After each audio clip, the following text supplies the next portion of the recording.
Proverbs are some great little witty sayings that are just great for life. They're in the middle of the Bible, back in the Old Testament. And a great thing is that there's 31 Proverbs, and for most months, there's 31 days. So if you read a chapter of Proverbs every day, you can get through the whole book in a month. And so I like to do that. And so since we're starting for Proverbs 1, here's it for the first day of the month. Proverbs 1. Let's get some wisdom, okay? Here we go. Proverbs of Solomon, son of King David, king of Israel, for attaining wisdom and discipline, for understanding words of insight, for acquiring a disciplined and prudent life, doing what is right, just, and fair. Verse 4. For giving prudence to the simple, knowledge and discretion to the young. Let the wise listen and add to their learning, and let the discerning get guidance. Verse 6. For understanding proverbs and parables, the sayings and riddles of the wise. And I love verse 7. The fear of the Lord is the beginning of knowledge, but fools despise wisdom and discipline. This next section is called Exhortations to Embrace Wisdom, Warning Against Enticement. Verse 8.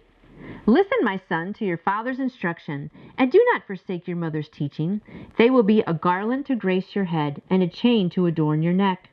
My son, if sinners entice you, do not give in to them. If they say, come along with us, let's lie in wait for someone's blood. Let's waylay some harmless soul. Let's swallow them alive like the grave, and whole like those who go down to the pit. We will get all sorts of valuable things and fill our houses with plunder. Throw in your lot with us, and we will share a common purse. Verse 15. My son, do not go along with them. Do not set foot on their paths, for their feet rush into sin. They are swift to shed blood. How useless to spread a net in full view of all the birds. Ha! I love that. Like, don't just do it all out there in public, right? Laying it out there in the daylight. These men lie in wait for their own blood. They waylay only themselves. Such is the end of all who go after ill-gotten gain. It takes away the lives of those who get it. This next section is warning against rejecting wisdom. Let's not reject wisdom. Verse 20. Wisdom calls aloud in the street. She raises her voice in the public squares. At the head of the noisy streets, she cries out. In the gateways of the city, she makes her speech. How long will you simple ones love your simple ways? How long will mockers delight in mockery, and fools hate knowledge?